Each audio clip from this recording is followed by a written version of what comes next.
Je rends grâce à Dieu ce matin pour encore une fois sa fidélité, son amour pour nous, ses enfants. Que Dieu nous bénisse ce matin. Pour tous ceux qui se connaissent maintenant, soyez bénis. Que la grâce de Dieu soit sur vos vies. Ensemble, nous allons rendre grâce à Dieu. Ensemble, nous allons bénir ce Dieu grand, bon et merveilleux pour nos vies. Ensemble, nous allons lui donner gloire. Soyez bénis. Soyez bénis, soyez bénis. Que la grâce de Dieu repose sur vos vies. Je dis merci à ce Dieu. Je dis merci à ce Dieu. Je dis merci à ce grand Dieu. Si tu m'entends ce matin, dispose-toi à bénir Dieu ce matin, à lui rendre grâce. Sois béni encore. Partagez, invitez tous ceux que vous connaissez pour ce temps de méditation, pour ce temps d'adoration. N'est-ce pas? Pour ce temps de partage. Invitez. Sois béni, Seigneur.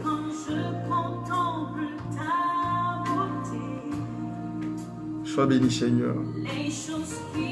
Soyez bénis dans vos demeures. Soyez bénis dans vos maisons. Que la grâce de Dieu repose sur vos vies. Dans le nom puissant de Jésus-Christ.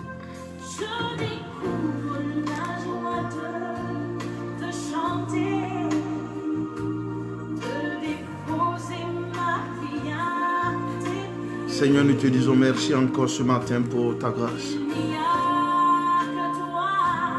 Te bénissons encore une fois, Seigneur, pour toute ta fidélité, au nom de Jésus-Christ.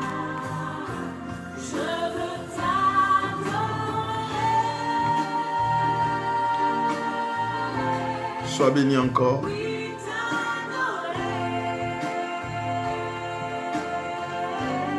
Alléluia.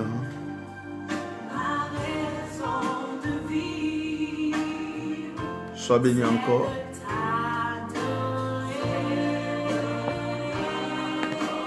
Oui, connecte-toi pour ce moment d'échange. Connectez-vous.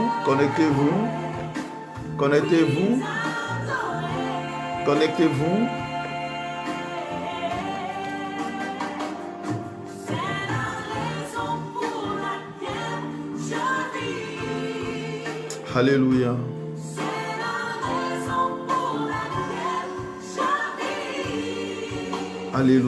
Alléluia.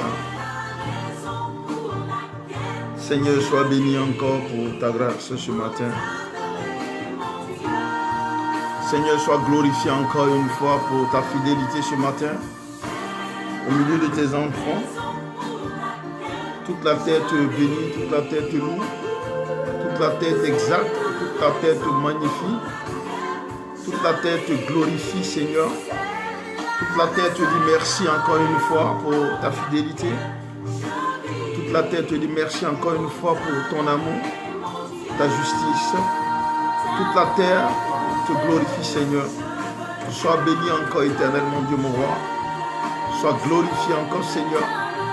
Sois élevé, Seigneur. Sois sanctifié, Seigneur, pour tout ce que tu fais, tout ce que tu accomplis.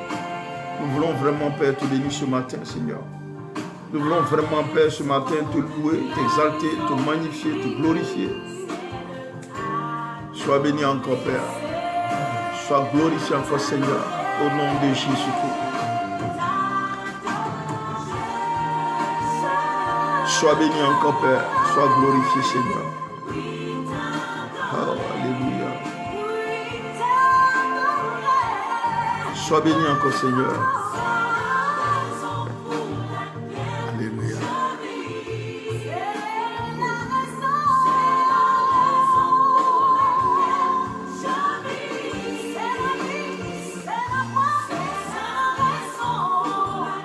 Oui, nous voulons te rendre grâce, Père. Nous voulons te bénir encore une fois, Seigneur.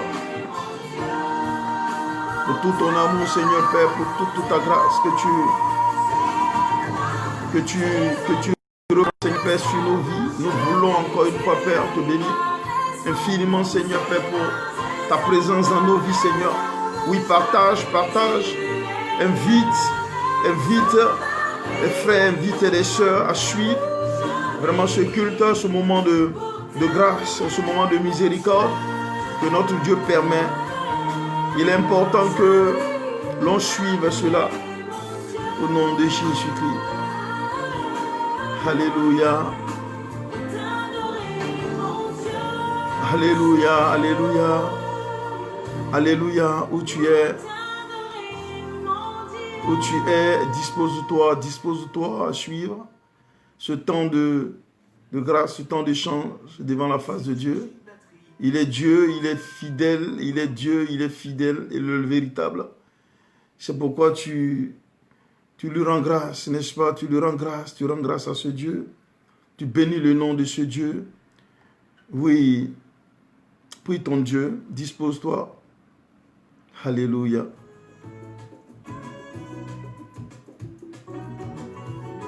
Sois avec moi ce matin. Bénissons Dieu. J'aime particulièrement ce chant d'Alain Moloto, n'est-ce pas? Du groupe Gaël. Il n'est plus. C'est un homme qui a une vie vouée à l'Éternel. Une vie d'adoration réelle et véritable. Donc où tu es, j'aimerais que tu prennes plaisir avec moi à ensemble bénir Dieu au son de ce chant et Yahweh. Adore l'Éternel avec moi, bénis Dieu. Il est bon le Dieu que nous adorons. Il est bon le Dieu que nous adorons. Il est véritable. Alléluia. Il est bon ce Dieu, il est bon, il est bon, il est bon, il est bon, il est bon.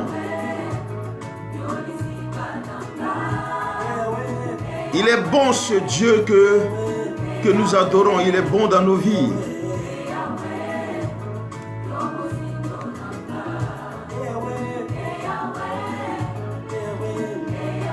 Il est bon l'Éternel.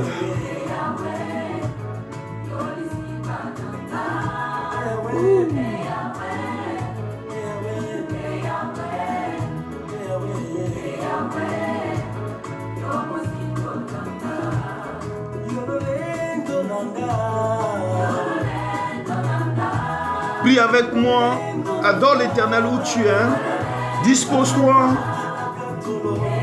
dispose-toi et dis Père, je te dis merci pour tous tes hauts et tes bienfaits. Je te rends grâce en toutes choses pour tout ce que tu fais.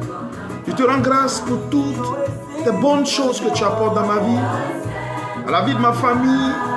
Tu apportes de grandes choses à mon existence. Il est bon le Dieu que nous adorons. Il est bon le Dieu que nous adorons. Ses bienfaits sont incommensurables. Il est bon le Dieu que nous adorons. Il est bon, il est bon, il est bon. Jéhovah Shalom. Il est bon ce Dieu.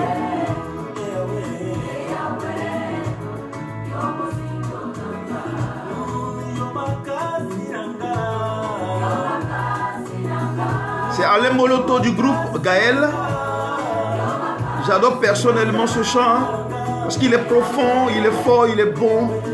Il est bon le Dieu que nous adorons, il est bon. Où que tu sois, dispose ton cœur. Calmement, laisse Dieu, laisse l'Esprit de Dieu t'envahir.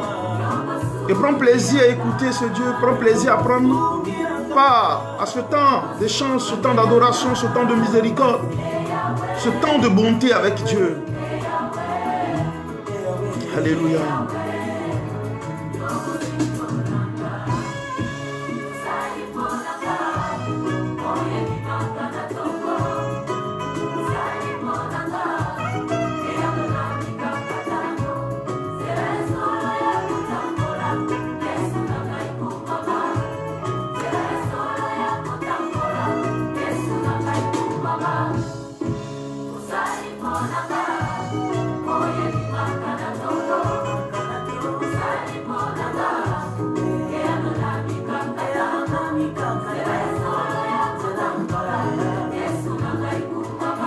Alléluia.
Alléluia.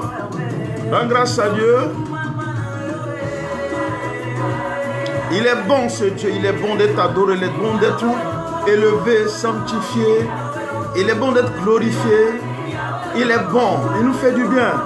Il nous fait du bien à nous, à nos enfants. Il nous fait du bien à nous, à nos familles. Il est digne d'être adoré. Il est digne d'être loué. Il est digne d'être exalté. Il est digne d'être magnifié. Il est bon ce Dieu. Au nom de Jésus. Père, nous te disons merci ce jour. Nous te disons merci Seigneur. Nous te bénissons Père. Nous te disons merci Seigneur. Sois glorifié encore Père. Au nom de Jésus-Christ. Sois bon Seigneur. Tu es bon Seigneur. Tu es bon Seigneur.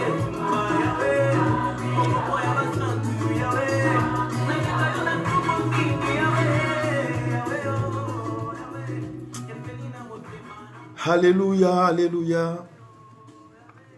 Que notre Dieu soit béni, que notre Dieu soit loué ce matin. Que le nom de notre Dieu soit exalté. Soyez bénis dans vos maisons, soyez bénis dans vos demeures. Que la grâce de Dieu repose sur chaque vie, sur chaque personne, sur chaque famille. Comme je le disais, l'Éternel est bon. L'Éternel est bon. Dieu est bon. Et vous savez, beaucoup de choses nous arrivent, beaucoup de situations arrivent où nous n'avons pas la compréhension, nous n'avons pas la connaissance de ces choses. C'est pourquoi j'ai aimé particulièrement ce passage de la Bible où il est écrit dans le livre de Osée 4 à partir du verset 6, il dit « Mon peuple périt parce qu'il lui manque de la connaissance. Mon peuple périt parce qu'il lui manque de la connaissance. Mon peuple est détruit parce qu'il lui manque de la connaissance. » Tout est basé sur la connaissance. Nous sommes en train de rentrer dans l'ère de la connaissance. Vous savez, nous sommes en train de rentrer dans la saison de la connaissance. Et donc, il est important pour tout enfant de Dieu de chercher à comprendre ce qui se passe autour de lui. De chercher à comprendre comment évoluent les choses de Dieu en Dieu et pour Dieu. Vous savez, pourquoi est-ce que je reste sur ce point de la connaissance? Et je suis convaincu que tout est question de connaissance. Que l'ignorance est le premier ennemi réel d'un enfant de Dieu. Si l'ignorance n'était pas aussi dangereux, Dieu n'allait pas déclarer dans le livre d'Osée 4, 6 que mon peuple périt par faute de connaissance. Ton ignorance n'est pas un argument ou l'excuse qui va t'amener à échapper à une situation dangereuse. Non. Ton ignorance va simplement t'amener à rentrer dans ce qui est mal, dans ce qui est négatif, dans l'échec. L'ignorance va t'amener à commettre souvent même l'irréparable. Parce que tu ne sais pas. Et parce que tu ne comprends pas. J'ai une émission bientôt qui verra le jour qui veut dire savoir et comprendre. C'est important de savoir, mais c'est aussi encore plus important de comprendre ce qu'on sait. Parce qu'on peut savoir une chose, mais ne pas la comprendre.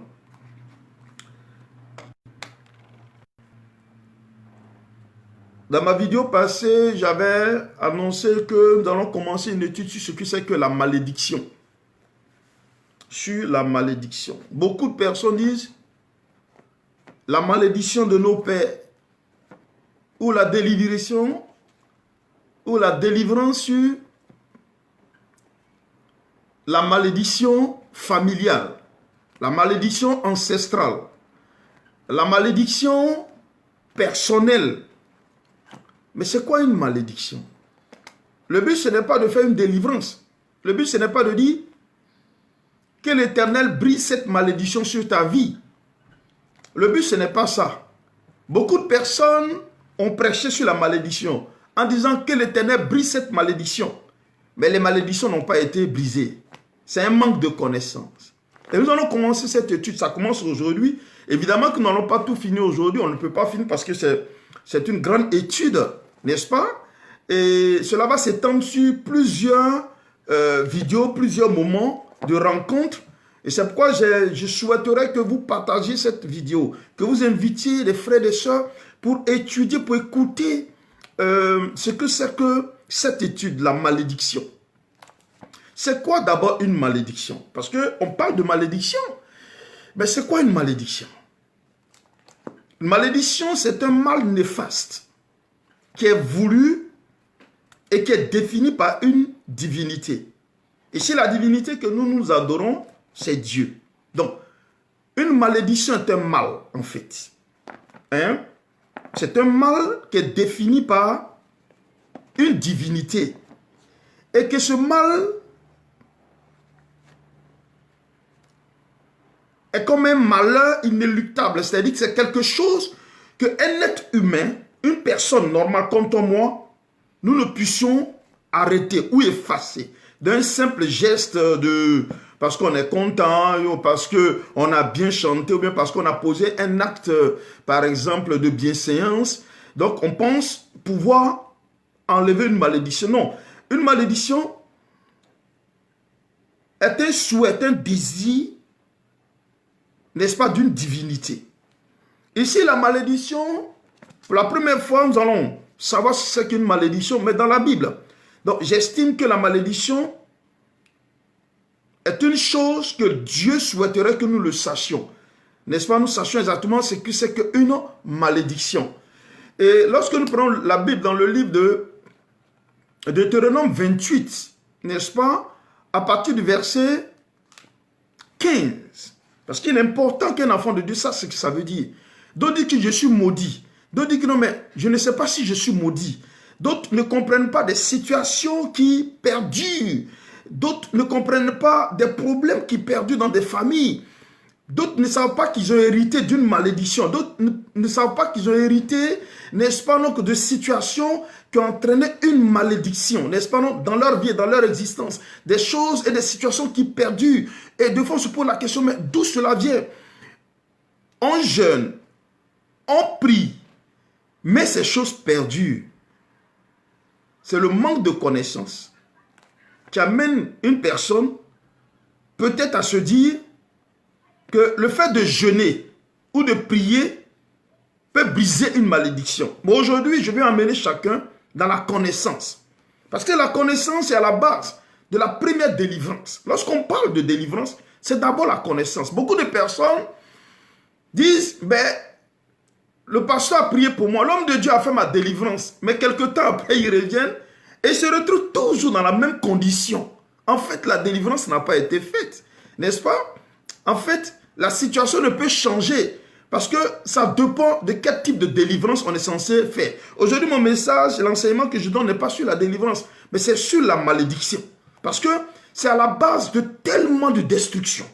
C'est à la base de tellement de destruction de vie, de famille. Et des familles entières croulent sous la malédiction. Vous voyez? Et donc, la malédiction, pour la première fois, on voit cela se définit dans l'Écriture, dans le livre de Deutéronome, n'est-ce pas, donc, au chapitre 28, à partir du verset 15. Alléluia. Voici ce que dit la parole de Dieu.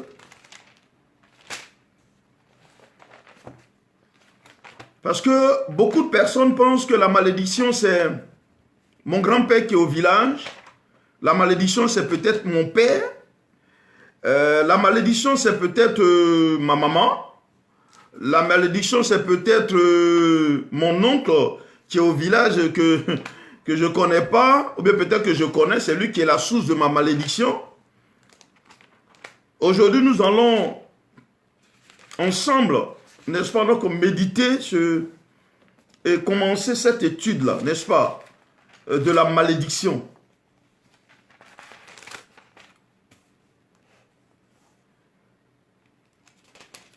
Il est important de savoir que dans la Bible, il n'y a qu'un seul livre, un seul chapitre de la Bible qui parle et qui détaille les conséquences de la malédiction. C'est le livre de Deutéronome, n'est-ce pas, le chapitre 28. Et lorsque nous parlons ici de malédiction, il faut savoir ce qu'est la malédiction associée à la bénédiction. Le bien au mal, la malédiction à la bénédiction. Il n'y a qu'un seul livre, le livre de Deutéronome, qui nous parle de la bénédiction et de la malédiction. Et donc nous avons la bénédiction du chapitre 28, verset 1 jusqu'au verset 14. Nous avons ce qui c'est que la bénédiction. Mais à partir du verset 15, n'est-ce pas, de Deutéronome 28, jusqu'au verset 68, vous imaginez comment est-ce qu'il est long? Nous parlons, Dieu détaille toutes les conséquences de ce que c'est qu'une malédiction. Donc, nous avons ce que c'est que la malédiction elle-même, les conséquences de la malédiction, les exécutants de la malédiction, parce que il faut savoir qui a établi le principe de la malédiction, qui exécute la malédiction, les conséquences de la malédiction, et comment est-ce que nous accédons à la malédiction. Parce que la malédiction est là, elle a été proclamée, elle a été définie, elle est là. Mais l'on pas chercher la malédiction. N'est-ce pas? La malédiction elle-même, elle ne se déplace pas venir vers un enfant de Dieu. Non, c'est un enfant de Dieu lui-même, de par lui-même, qui part chercher la malédiction. Amen. Donc, nous allons savoir d'abord d'où vient la malédiction, qui établit la malédiction, qui a donné autorité à ce qui c'est que malédiction, qui veut dire mal, n'est-ce pas? Non, un mal néfaste, voulu et défini, n'est-ce pas, non, par une divinité. Donc, c'est un malheur, qui s'abat, sinon qui arrive dans la vie d'une personne, d'une nation, d'une famille entière, n'est-ce pas? Et donc, ce mal, il a été ordonné par un être qu'on appelle Dieu. Souvent, nous pensons que ton frère à côté de toi, ou bien ta soeur, ou bien ta maman, ou bien ton cousin, ta tante, sont les sources de ta malédiction. Non, ils ne sont pas les sources de ta malédiction.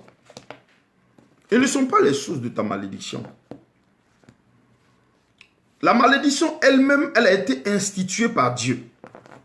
Comme la bénédiction a été instituée par Dieu. Ces choses-là ont été établies par Dieu pour amener l'homme à craindre Dieu. Pour amener l'homme à faire le bon choix. Pour amener l'homme à avoir le bon comportement. Pour amener l'homme à avoir la bonne attitude.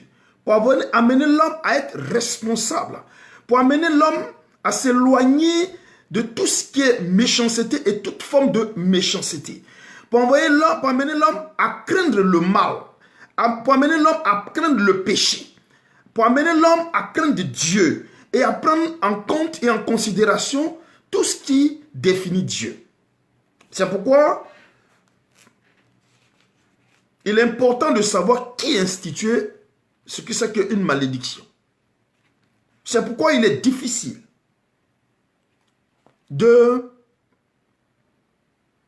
d'arrêter une malédiction. C'est pourquoi il est difficile de s'opposer à une malédiction. Sauf si on a la connaissance. Alléluia. Sauf si on a la connaissance. Et c'est cette connaissance que vous et moi aujourd'hui, nous allons ensemble faire quoi? Partager ensemble pour d'abord nous aider nous-mêmes, ensuite aider ceux qui sont autour de nous, aider ceux qui sont avec nous, n'est-ce pas non? Nous aider nous-mêmes à ne pas en vouloir des personnes qui ne sont pas censées être la cause de notre malédiction, de ne pas juger, de ne pas attribuer à des personnes, n'est-ce pas non, que une malédiction ou bien un malheur quelconque.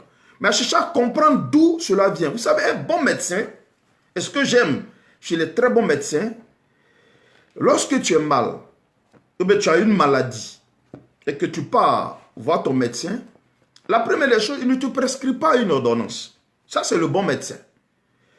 Il va procéder d'abord à une série d'analyses et de recherches. C'est-à-dire, il va chercher à connaître les causes de ton mal. Il va chercher à faire des examens pour connaître d'où vient ce mal. N'est-ce pas? Quelles sont les causes de ce mal? Avant d'apporter ou bien de donner une ordonnance, ou bien d'écrire une ordonnance. Donc, avant de donner une solution, d'abord il faut identifier le mal. Avant de donner, de prescrire l'ordonnance, il faut d'abord chercher à savoir quel est ce mal, d'où est-ce qu'il vient, quelle est la cause de ce mal, n'est-ce pas non? Comment est-ce qu'il est arrivé? La malédiction est une loi. Aujourd'hui, j'aimerais que tu notes. C'est une loi. La malédiction est une loi. Beaucoup d'enfants de Dieu, quand ils pensent à la malédiction, ils ne définissent la malédiction que de par les conséquences. Beaucoup de personnes sont interpellées par la conséquence. Mais beaucoup de personnes ne cherchent pas à savoir c'est quoi une malédiction. Qu'est-ce qui donne autant d'autorité, de puissance à la malédiction? D'abord, la malédiction, aujourd'hui, comme je le disais, est une loi.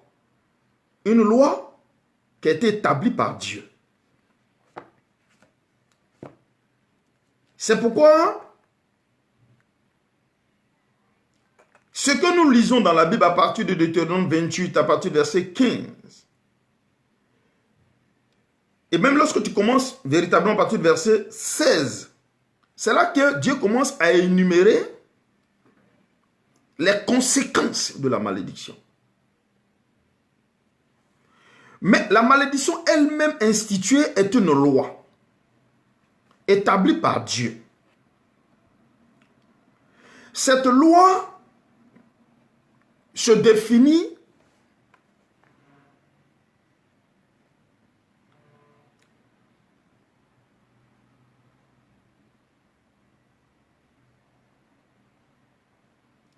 par les commandements de Dieu, du respect des commandements de Dieu.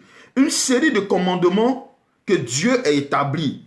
Une série de commandements que Dieu a mis au devant des enfants de Dieu. Vous savez, dans la Bible,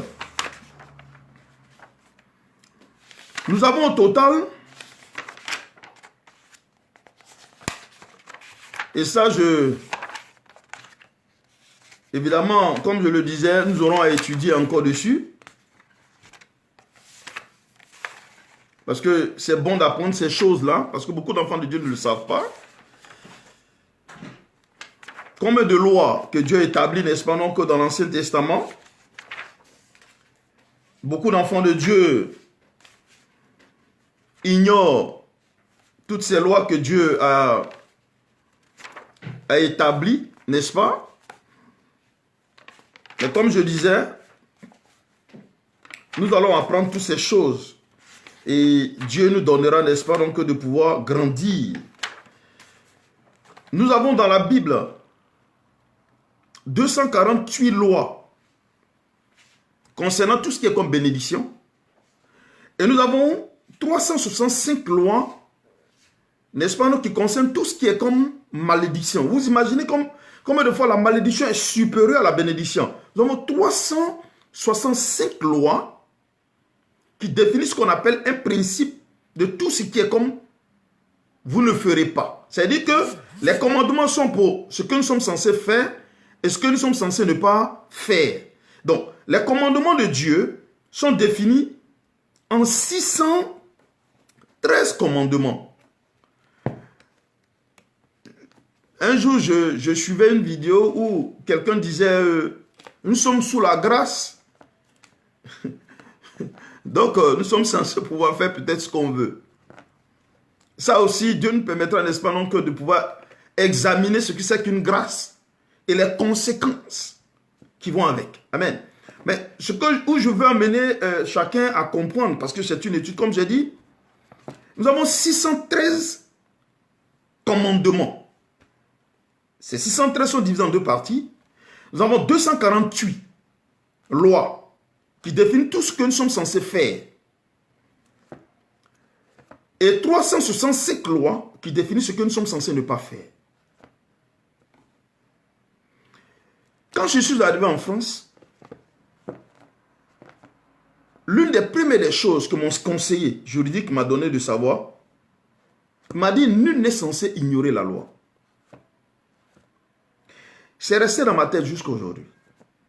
Je me suis rendu compte que tout ce que nous faisons est le fruit de la loi.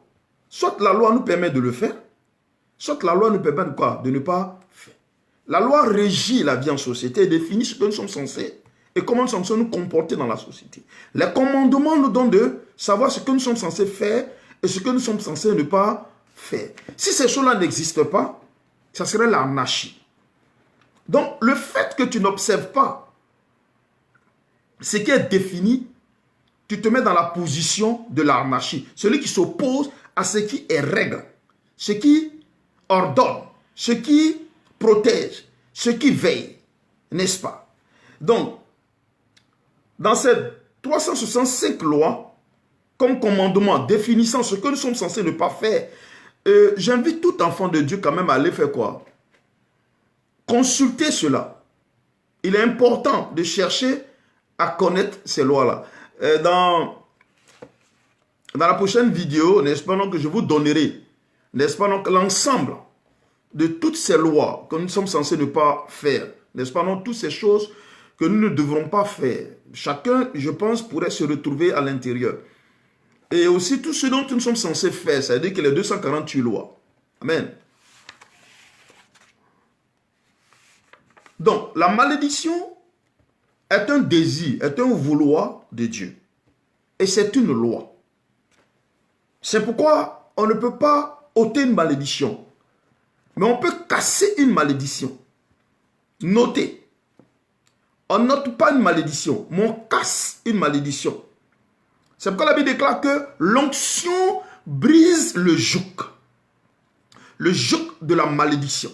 Donc, la malédiction étant une loi, il faille qu'il y ait une autre loi au-dessus de cette loi pour la briser. Pour la contraindre, n'est-ce pas, donc, à s'effacer, à disparaître, pour permettre à cette loi, cette nouvelle loi, de donner une forme de liberté ou bien d'amener une personne à accéder à la liberté. Donc, la malédiction est une loi. Et donc, pour sortir d'une malédiction, il faut une autre loi. C'est pourquoi il est nécessaire d'avoir de la connaissance. C'est pourquoi il est nécessaire de connaître. On priera pour toi du matin au soir. On jeûnera pour toi du matin au soir. Cette malédiction perdurera. Jusqu'à ce que la loi qui abroge cette malédiction soit révélée.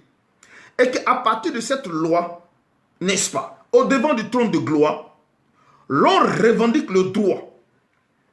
Il dit bien, l'on revendique le droit de suspendre cette loi qui définit une malédiction et qui donne aux conséquences d'atteindre les personnes que vous êtes ou bien que nous sommes. Tant que cette loi n'est pas révélée, cette malédiction, elle perdure. Elle ne bouge pas. Elle est là. Pourquoi?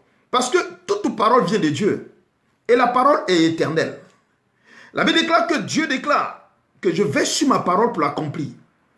Il dit dans le livre d'Ésaïe 55 à partir du verset 10, il dit, ainsi en est-il de ma parole.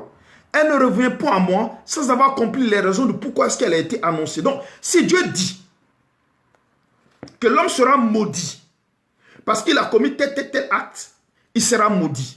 La seule manière de ramener cette malédiction à être annulée, il faut une autre loi. Parce que Dieu est loi.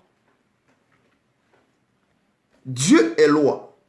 C'est comme un jour je disais à l'un de mes élèves, que je disais, c'est vrai, il est bon de marcher, il est bon de contester dans les rues, mais il est plus important de changer la loi. C'est-à-dire, ce qui va permettre aux conditions de vie, ou bien les situations d'évoluer de manière positive, de manière sociale, dans la vie des personnes, n'est-ce pas non? C'est les lois qui sont votées. Donc, tout se passe à l'Assemblée, tout se passe au milieu, n'est-ce pas non, que de ceux qui ont le droit de faire quoi? De changer la loi, de voter la loi, n'est-ce pas? Des députés. Alléluia. Ce sont eux qui votent une loi pour contraindre une autre loi à faire quoi? À changer. Tant que la loi ne change pas, les conditions ne changent pas. Quand la loi n'a pas évolué, la condition n'évolue pas. Donc, on peut se plaindre. On peut marcher. On peut casser toute la ville. Tant que la loi ne change pas, la condition ne change pas. C'est la même chose. Toute autorité vient de Dieu. Toute loi a été instituée par Dieu. Donc, tout ce que les humains font, c'est Dieu qui a institué cela.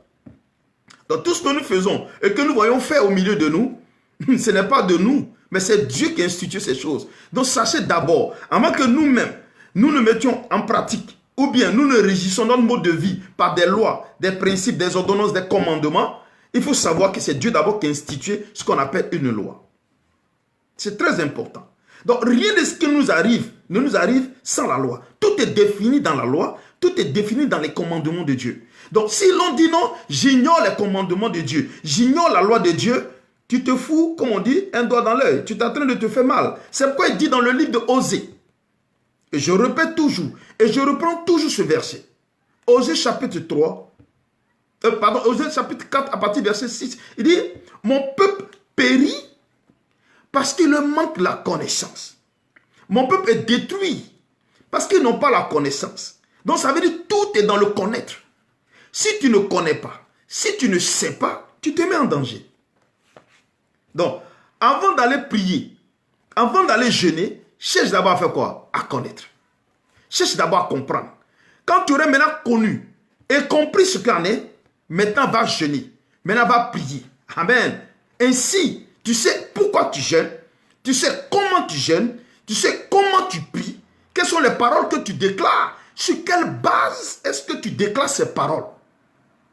Vous savez, un jour, je suivais un jugement. Et j'ai vu qu'un juge avait prononcé une sentence. Il a prononcé sa sentence, c'était une condamnation. Ok, il a ce pouvoir et en fonction des situations qui étaient là, il a prononcé la sentence. Mais l'avocat de l'accusé, il avait déclaré qu'ils ont fait appel.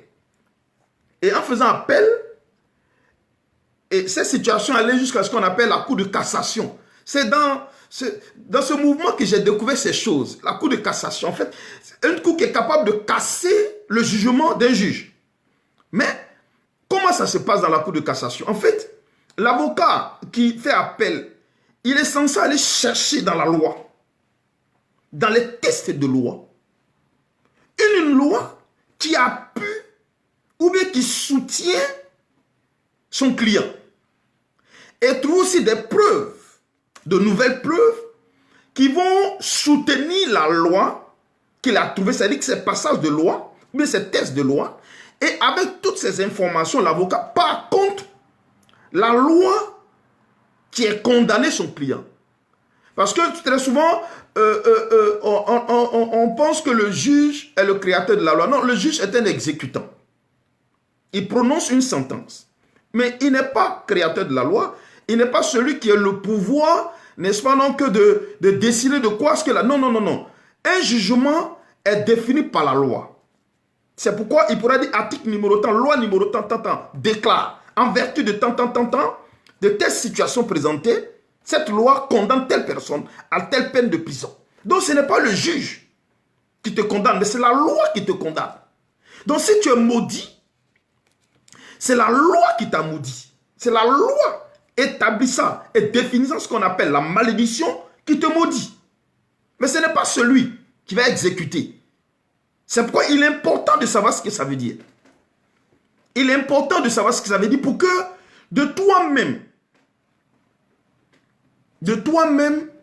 tu puisses prendre ton destin en main et puis commencer à prier de manière utile, à parler de manière utile et à poser des actes utiles. En interpellant ce qui est vrai, sur la base de la connaissance de la parole de Dieu, parce que c'est la parole de Dieu contre la parole de Dieu, n'est-ce pas non, qui amène à l'accomplissement une chose.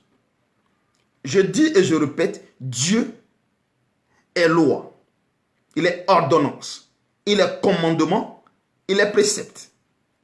Tu ne l'as jamais vu, mais la seule manière d'accéder à Dieu, en son bon comme en son mauvais, c'est par sa parole. Et sa parole nous définit ces choses. Donc il est bon que tu le saches, il est bon que tu le comprennes, afin que tu vives, et que tes enfants vivent, que les enfants de tes enfants vivent, et que tu sois heureux sur la terre. Je vais vous donner une idée de la puissance de la loi et des conséquences qui peuvent, n'est-ce pas, entraîner. Je crois que le week-end dernier, j'avais pris comme verset biblique d'étude, lorsque je parlais de la fête des pères, j'avais pris Exode 20 à partir du verset 5, qui disait: tu ne te prosterneras point devant ces choses et tu ne les adoreras point. Car moi, l'Éternel ton Dieu, je suis un Dieu jaloux qui punit l'iniquité des pères sur les enfants, de la 3e jusqu'à la 4e génération de ceux qui m'ont haï. Vous voyez que Dieu dit: je punis l'iniquité des pères sur les enfants. De la 3e jusqu'à la 4e génération de ceux qui m'ont haï. Mais Dieu dit il punit pourquoi? Parce qu'il a défini un certain nombre de commandements, d'interdits. N'est-ce pas, non? Et ces interdits qu'il a définis, il estime que celui qui va enfreindre cela, celui qui va commettre ces interdits, une malédiction, c'est-à-dire une sentence négative, néfaste, va l'atteindre. Amen. Donc, tout est dans une forme, dans un principe d'obéissance. C'est-à-dire, Dieu ayant établi son système, estime que celui qui obéit à cette loi qu'il établit, donc à ce commandement, il ne sera pas victime d'une malédiction. Mais par contre, il sera victime d'une bénédiction. Maintenant, si l'on n'obéit pas, alors tu seras victime d'une malédiction. Donc, la malédiction, ce n'est pas un être humain qui l'est proclamé. Ce n'est pas un homme qui l'est défini. Ce n'est pas un démon. Très souvent, on pense que non, c'est un démon qui a proclamé une malédiction. Un démon ne peut pas proclamer une malédiction. Un démon exécute une malédiction. Les démons sont des exécutants. Les sorciers, ce sont des exécutants. N'est-ce pas? Le franc-maçon, que ce soit les médiums, tout ce que vous pouvez imaginer, ce sont des exécutants. Mais celui qui a ordonné que cela se fasse comme ça, s'appelle l'Éternel Dieu. Amen. Il s'appelle l'Éternel Dieu. Il s'appelle Dieu. Il s'appelle Jéhovah. Alléluia. Et donc, ce qu'il a déclaré, il faut bien des êtres pour l'exécuter. Il faut bien des personnes pour l'exécuter. Lui, il a établi la loi. Il a défini la loi. Comme je le disais tout à l'heure, voici ce que vous êtes censé faire. 248. Toutes ces choses. Si vous vous retrouvez dans ces choses, vous serez bénis. Si vous vous retrouvez dans ces choses, vous serez levés. Si vous vous retrouvez dans ces choses, l'Éternel vous gardera, vous protégera et vous multipliera. Mais si vous ne respectez pas ces choses, que vous faites les choses de manière contraire, et là nous sommes dans 365 lois contraires, Voici ce qui va vous arriver. C'est pourquoi nous allons lire un verset biblique pour voir un peu l'intonation. Hein? Nous allons voir l'intonation, comment Dieu, n'est-ce pas, donc, définit les choses. Toujours dans le livre de Deutéronome, comme je le disais, 28. Hein?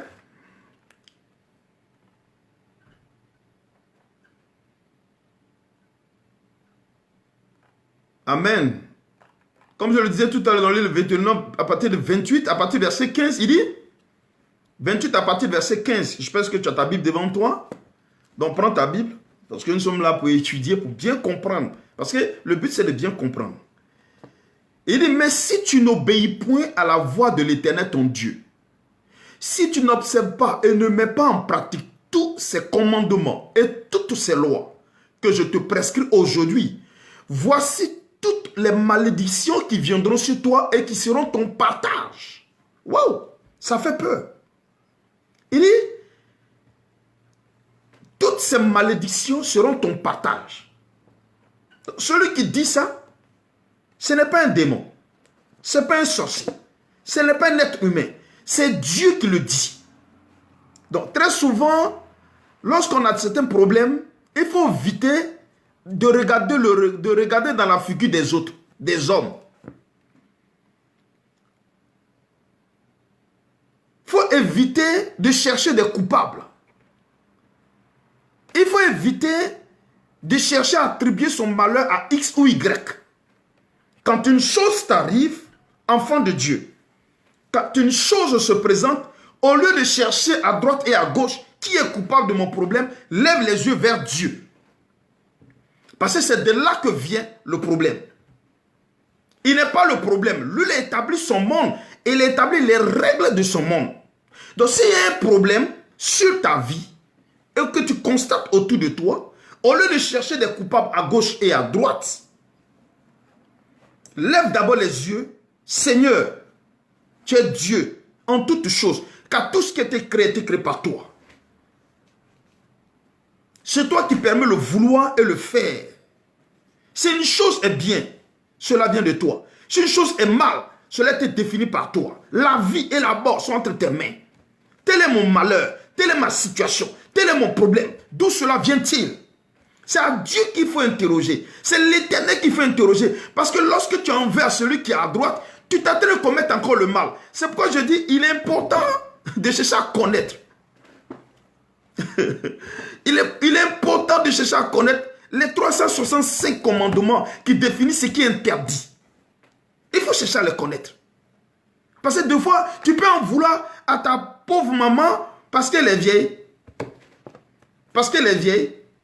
Parce qu'elle a avancé en âge. Parce qu'elle ne parle pas. Parce qu'elle ne dit rien. Tu peux l'en vouloir. Parce que l'homme cherche toujours un coupable à son malheur.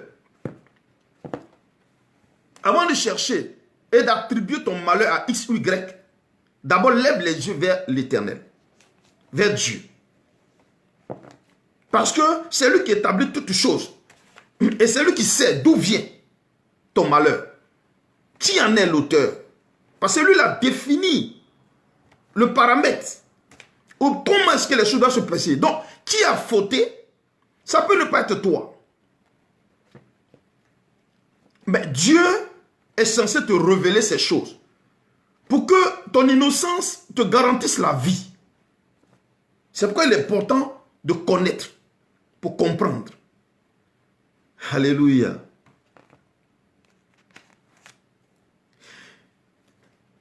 Il dit, mais si tu n'obéis pas, ou bien tu n'obéis point à la voix de l'Éternel ton Dieu, si tu n'observes pas et ne mets pas en pratique tous ces commandements et toutes ces lois que je te prescris aujourd'hui, voici toutes les malédictions qui viendront sur toi et qui seront ton partage. Donc, celui qui a défini l'ordre de la malédiction, ce n'est pas un être humain, c'est Dieu. Mais par manque de connaissance, tu peux en vouloir à celui qui est à côté de toi. Tu peux en vouloir à ton père. Tu peux en vouloir à ta mère. Tu peux en vouloir à ton oncle. Tu peux en vouloir à ta tante. Tu peux en vouloir à ton grand-père. Comme tu peux en vouloir à ta grand-mère. Non, n'en veux personne. quand tu constates dans ta vie que l'évolution des choses, que ta vie se présente de telle ou telle manière, va vers Dieu et interroge, car lui seul sait d'où vient ce malheur. Qui est commis, qui a fauté pour déclencher un processus de malheur. Qui a fauté contre la loi, qui a enfreint à cette loi. Amen. Qui a enfreint à une loi parmi ses commandements pour déclencher un processus qui va donner à un exécutant qu'on appelle un sorcier de mettre en pratique ce qui est mal. Vous savez, nous allons ensemble un peu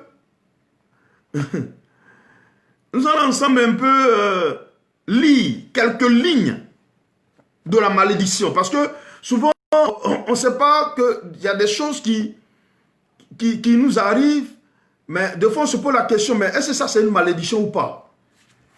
Comme j'ai dit qu'il y a beaucoup de paramètres sur la malédiction, nous allons étudier. Et ça va nous donner de vraiment nous sentir à l'aise. Alléluia. Amen. Ah, j'aime la parole de Dieu. À partir du verset 16, voici ce qu'il dit dans ma Bible. Il dit, tu seras maudit dans la ville. Ce n'est pas un homme qui le dit. C'est Dieu qui le dit. Je vais...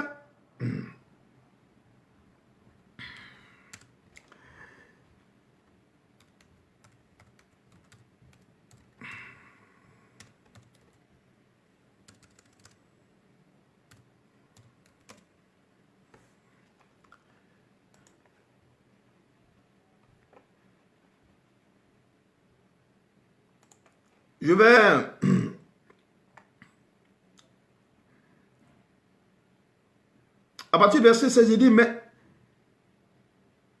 maudit tu seras dans la ville, maudit tu seras dans les champs. Maudits seront ton panier et ta huche à pain.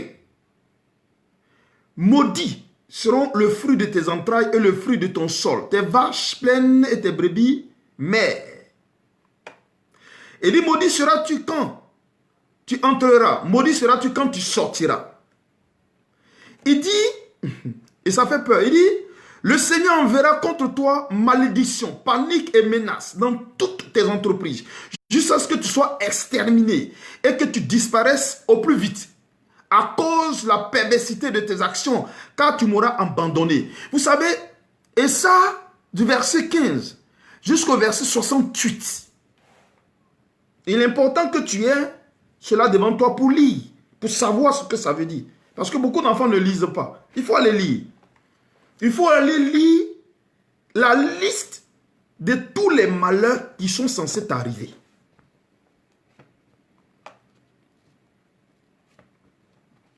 Il est important que tu ailles lire. Donc, prends la peine de pouvoir feuilleter ta Bible, n'est-ce pas, non, pour voir la liste de tous ces malheurs qui peuvent t'arriver si effectivement tu te retrouves, n'est-ce pas, donc, sous le joug. Comme je le disais, la malédiction est une loi établie par Dieu. Et étant une loi, la seule manière de bloquer cette loi, c'est de sortir une autre loi. Amen. J'espère que vous me comprenez. C'est-à-dire, la seule manière de bloquer cette loi, c'est de sortir une loi. C'est pourquoi il est important pour tout enfant de Dieu d'étudier la Bible. Quand je dis souvent aux gens, mais étudier, on peut périr par faute de connaissance. Par faute de connaissance. Le malheur arrive parce qu'on ne sait pas. Dieu ne marche que sur sa parole. Donc, s'il doit changer une chose, c'est sa parole qui dit de changer. Ce n'est pas toi qui lui dis de changer. Ce n'est pas parce que tu es contente et qu'il va changer. Mais c'est sa parole qui va l'amener à changer. C'est pourquoi il dit, je vais sur ma parole pour l'accomplir. Donc, si cette parole, elle est bien, il veillera sur cette parole bien pour l'accomplir.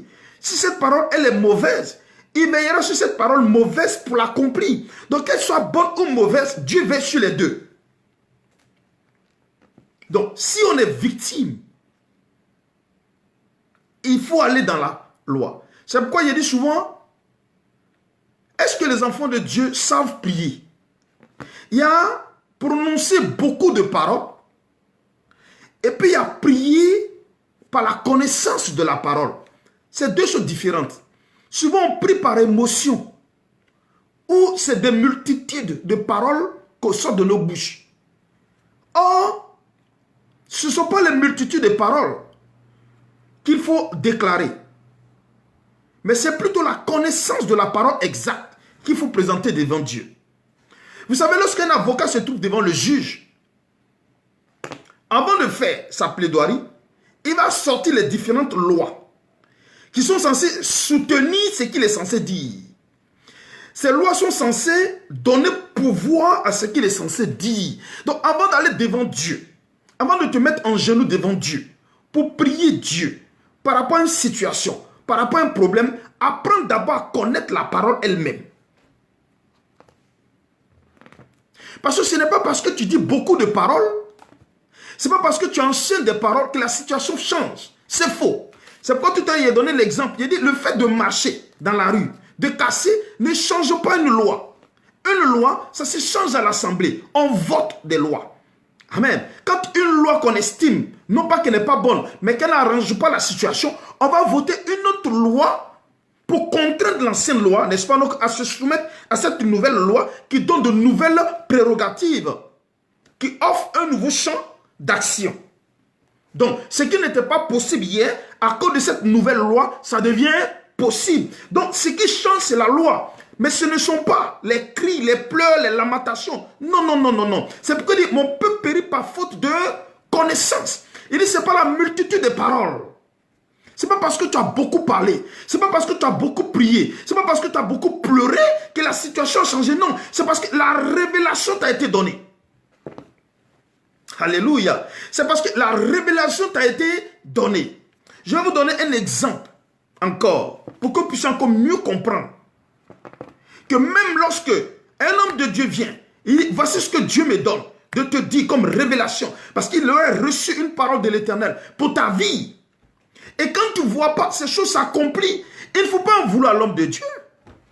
Parce que des fois, on en veut à l'homme de Dieu. On dit, ouais, mais est-ce que cet homme de Dieu, vraiment, Dieu lui parle, ce qu'il a dit n'est pas vrai, n'est pas... Non, non, non, il ne faut pas chercher à en vouloir. Effectivement, il peut avoir reçu la parole de Dieu, il te l'a livrée.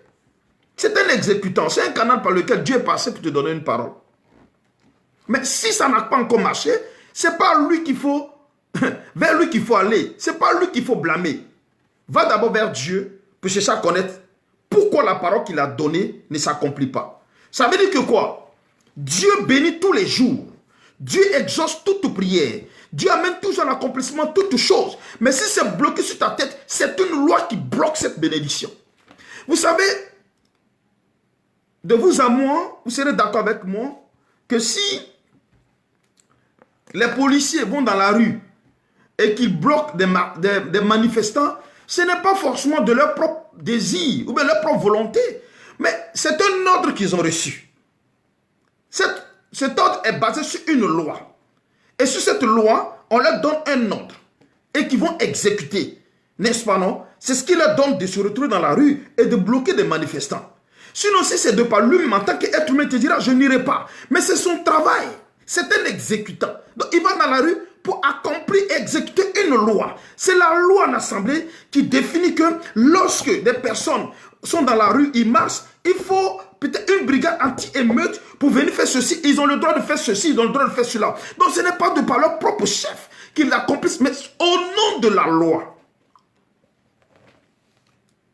Donc, s'ils doivent aller dans la rue et ne rien faire, il faut une autre loi qui va abroger la loi existence en disant non, l'autre loi disait que vous devez faire comme ça, mais la nouvelle loi dit que vous n'avez plus le droit de faire ceci, cela. Donc, tout est dans la connaissance de la parole de Dieu.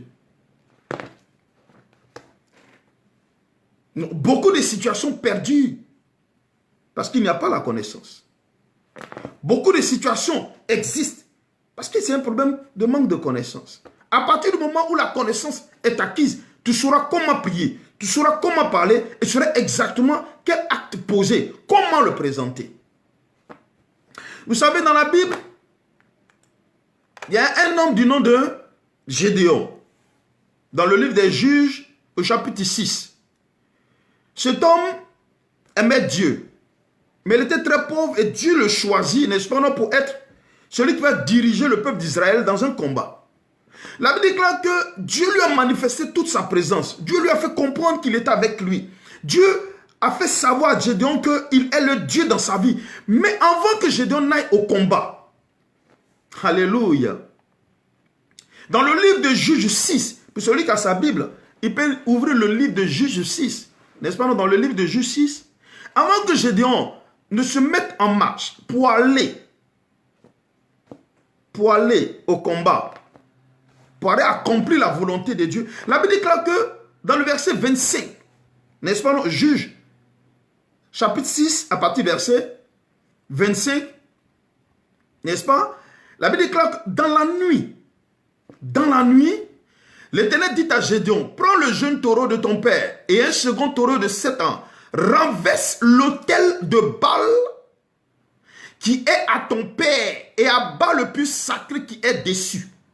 Tu bâtiras ensuite et tu disposeras sur l'autel, sur ce haut rocher, un autel à l'Éternel ton Dieu. Tu prendras le second taureau et tu offriras un holocauste avec le bois de l'idole que tu auras abattu. Vous savez, Dieu qui a créé son monde et qui définit que toute chose est définie et régie par des lois, même lorsqu'il doit te donner la victoire, il va te révéler ce qui est censé bloquer cette victoire. Dieu donne l'assurance à Gédéon que je suis avec toi. Il dit vaillant héros, c'est ce que Dieu lui a dit. Dieu dit vaillant héros. Beaucoup d'enfants de Dieu reçoivent des révélations où ils disent, on leur dit vaillant héros, va, tu as victoire, mais rien ne change. Rien ne change. Parce qu'il y a une loi qui s'oppose à leur élévation. Il y a une loi qui s'oppose à leur bénédiction. Si cette loi-là n'est pas absoute, si cette loi n'est pas renversée, rien ne changera. Quelles que soient les révélations qu'on va déclarer sur ta vie. Je dis, et je le répète, je parle sur la base de l'écriture. Si la loi qui condamne n'a pas été abrogée pour proclamer une nouvelle loi qui libère, j'ai dit, et puis je répète, ça ne changera pas. Jeûne, matin au soir, toutes les révélations, toutes les délivrances, ta situation restera comme telle. Donc, pour que ta situation change, il faut d'abord que la révélation te soit donnée. Mais la révélation, c'est quoi? La révélation, c'est ce qui vient de Dieu et qui te fait savoir que la loi qui t'a condamné, cette parole qui t'a condamné, ce acte qui t'a condamné, ces actions qui ont engendré la malédiction, n'est-ce pas, non, sur ta vie ou bien sur ta descendance, pour qu'elle change, il faut une autre loi. Il faut que tu ailles découvrir ou bien que Dieu te révèle que voici comment est-ce que tu dois faire pour que tu aies la victoire. Sinon, tu n'auras pas la victoire. Sinon, tu ne pourras pas avoir la victoire. Donc, avant de s'engager, il faut d'abord chercher Dieu. Donc, la malédiction est d'abord, comme je l'ai dit au début, un mal néfaste qui a été défini par Dieu. Pour faire quoi? Pour punir, c'est une sanction contre toute forme de désobéissance. C'est-à-dire comme toute forme de désobéissance. Mais il y a plusieurs niveaux de malédiction. Dans l'accomplissement du mal, il y a plusieurs niveaux. Et ça, nous allons ensemble étudier, nous allons voir plusieurs degrés, n'est-ce pas, non, que la malédiction, mais le mal qui peut t'atteindre de manière immédiate est le mal. À court terme, il y a ce qu'on appelle le mal qui se définit en long terme, n'est-ce pas, non, que de génération en génération, de famille, de père en fils, de mère en fille, n'est-ce pas, des situations qui perdurent, des formes de malédiction, des signes de la malédiction. Toutes ces choses, nous aurons le temps de faire quoi? D'étudier. Pour le moment, nous devons comprendre d'abord d'où cela vient. Comment il se forge, comment il se forme, comment est-ce qu'il se définit, n'est-ce pas, non? Et Et comment est-ce qu'il s'applique, n'est-ce pas? Voilà. Parce que Dieu, il a défini en loi et il incarne ce qu'on appelle la désobéissance. N'est-ce pas? Et il se manifeste par une série de mots, c'est-à-dire qu'une série de malheurs. Et ces séries de malheurs sont définies dans le livre de Deutéronome 28 à partir du verset 15 jusqu'au verset 68. Tu as tous les malheurs qui sont censés t'arriver. Ça, ce sont les conséquences. Ce sont les conséquences. Mais la malédiction elle-même, c'est une loi. Mais c'est une série de lois établies, n'est-ce pas, qui, normalement, ne doivent pas toucher un enfant de Dieu. Sauf si tu vas toi-même chercher. Si tu vas toi-même te réclamer de cela, ça va t'atteindre. Et je prie Dieu que nous puissions faire quoi? Nous en éloigner au mieux. Donc comme je le disais tout à l'heure, c'est la désobéissance aux lois de Dieu qui vont amener les conséquences à arriver dans nos vies. Donc, comme on dit, tout acte que nous posons a des conséquences. Et Dieu dit, crains Dieu, parce que les conséquences de ce qui vient de Dieu sont encore plus graves. Car Dieu est au ciel et nous sommes sur la terre. Et ce qui nous arrive sur la terre, n'est-ce pas, qui est défini par Dieu, est plus grave. Donc, ce que Dieu nous demande, c'est l'obéissance. Tout à l'heure, j'ai lu le livre de Gédéon. Dieu, même étant avec Gédéon, même s'étant révélé à Gédéon, même ayant élevé Gédéon, même ayant prouvé à Gédéon qu'il est le Dieu qu'il envoie, c'est-à-dire que si Dieu lui-même, il ne révélait pas à Gédéon, qu'il va dans la maison de ton père et détruit le plus sacré qui est là, parce que ton père adore un autre Dieu que moi, Gédéon allait échouer. Donc le fait de recevoir une révélation, une proclamation de parole sur ta vie, ne va pas rassurer ou bien ne va pas assurer ta réussite. Beaucoup d'enfants de Dieu pensent que le fait qu'ils ont reçu une révélation, ça a assuré leur réussite. Beaucoup ont reçu des révélations, mais la vie est telle que vous voyez. Pourquoi? Parce qu'il y a un nœud quelque part qui n'est pas défait. Si le nœud n'est pas défait, si ce joug-là n'est pas brisé, ce n'est pas possible.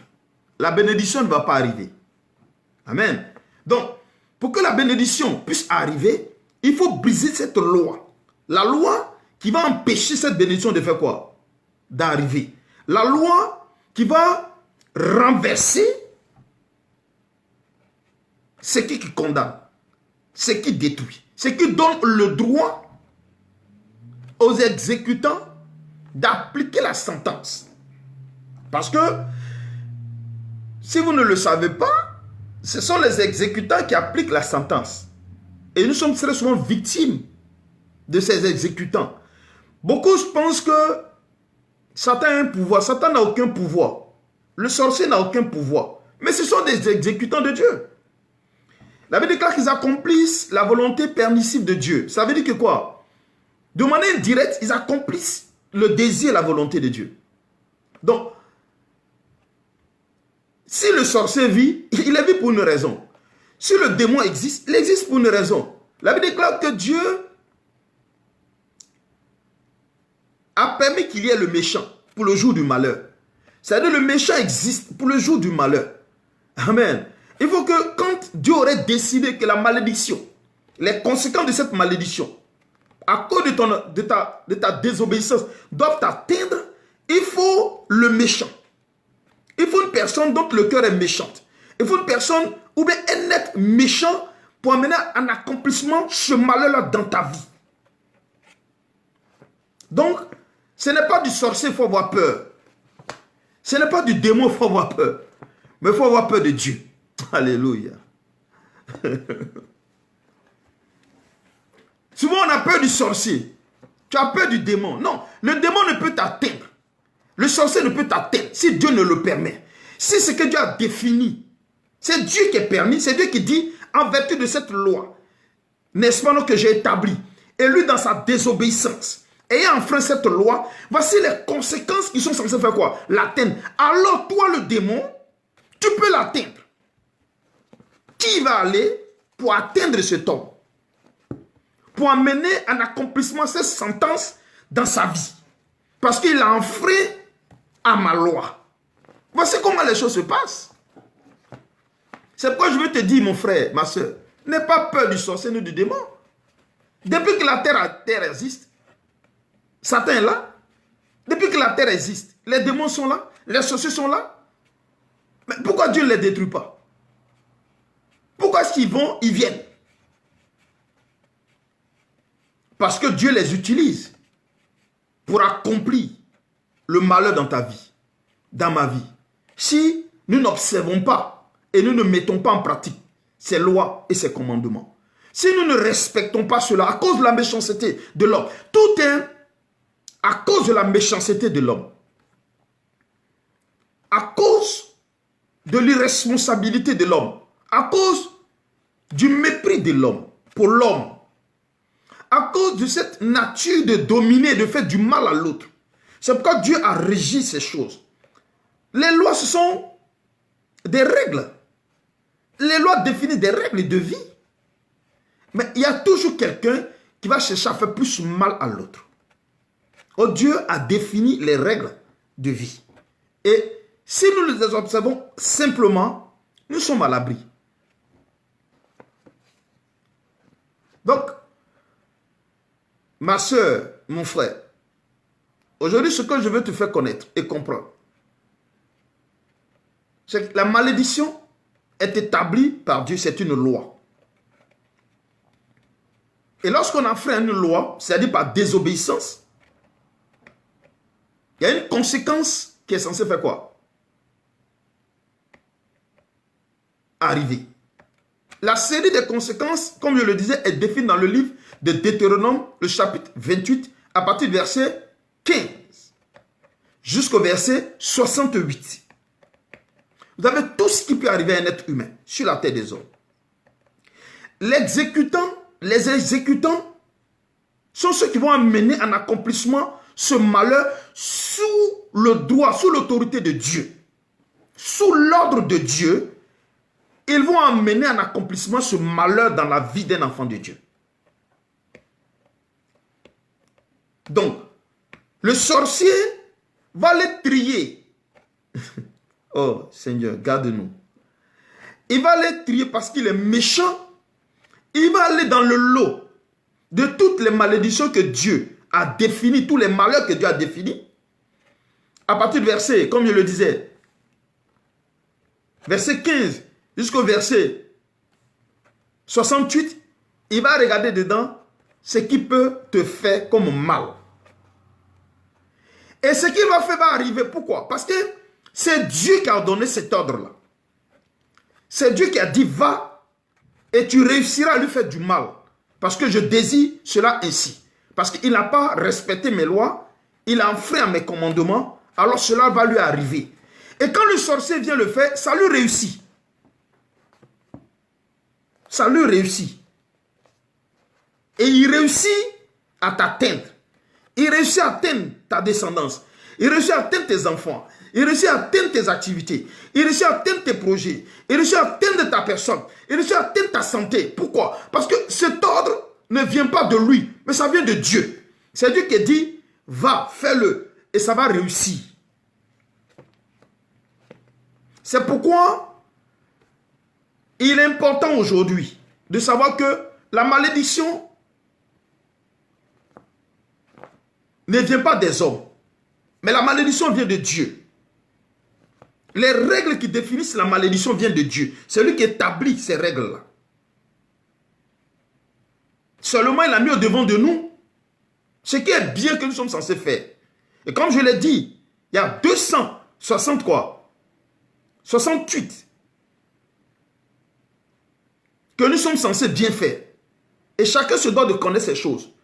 Il y a 365 commandements qui nous disent ce que nous ne sommes pas censés faire. Il ne faut pas le faire.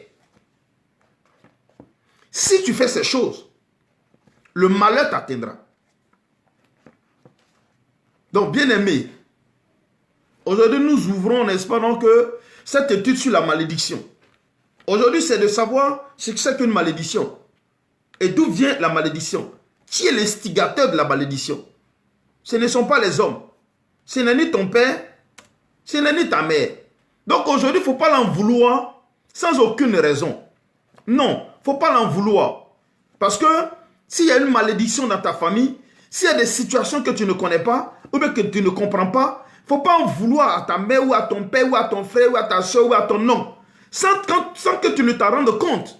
Tu risques encore de faire quoi? De désobéir à une autre loi de Dieu. C'est pourquoi le conseil que je te donne aujourd'hui, le manque de connaissance que tu as, le fait que tu n'as pas la connaissance de ces choses et que tu ne sais pas d'où vient ton problème qui perdure, adresse-toi à l'Éternel Dieu. Adresse-toi à Jésus-Christ de Nazareth. C'est à lui qu'il faut s'adresser. Ce qui a rendu Gédéon et sa famille pauvres, c'est parce que son père adorait un démon. Son père adorait un démon. Son père se prosternait devant un démon. Son père faisait de sa famille une famille qui adore un démon. Il adorait un autre Dieu. Quand bien même que Dieu s'est révélé à Gédéon pour briser cette malédiction, pour détruire cette malédiction, Dieu va établir une autre loi de cassation. Il faut briser cette loi. La Bible déclare qu'il a dit à Gédéon, va dans la maison de ton père. Va dans la maison de ton père. Va dans la maison de ton père. Parce que ton père, par ignorance, a posé des actes. Et vous emmenez à poser des actes. Mais même si je dois te délivrer, il faut que cela soit brisé. Si ce n'est pas brisé, s'il n'y a pas une autre loi qui brise ce que ton père établit, je dis puis je répète, ton élévation ne sera pas possible. Même si je l'ai proclamé, car c'est ma parole. Donc, il est important pour toi, un enfant de Dieu aujourd'hui, de savoir que des fois nous en voulons nos parents pour rien. Eux-mêmes, victimes de leur ignorance, ont posé des actes sans s'en rendre compte. Des familles entières croyant que le fait de mettre leur confiance dans une pierre, dans une statuette, en déclarant des paroles, était une bonne chose. Était une bonne chose. Mais ils ont créé les conditions de ce qu'on appelle une opposition à la personne de Dieu. Dans le livre d'Exode 20, il dit, tu n'auras point d'autre Dieu devant ma face. Tu ne te feras point d'image taillée ni de représentation quelconque. Des choses qui volent dans les cieux, des choses qui sont sur la terre, des choses qui sont dans les eaux, plus bas que la terre. Tu te prosterneras point devant ces choses et tu ne les adoreras point. Beaucoup de parents, dans leur ignorance, ont créé des dieux. Mais Dieu, étant sur la base et estimant qu'une personne qui se comporte ainsi est une personne qui le hait. Une personne qui se détourne de lui pour avoir un autre Dieu est une personne qui le hait. C'est pourquoi il dit,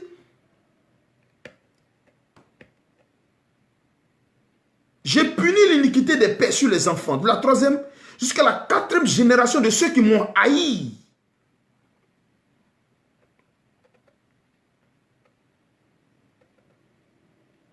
Donc, pour ceux qui sont sortis de familles qui ne connaissent pas Dieu, ce Dieu que nous adorons,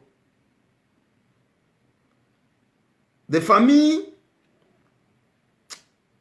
animistes, des familles païennes, des familles non chrétiennes, des familles pensant que certaines pratiques,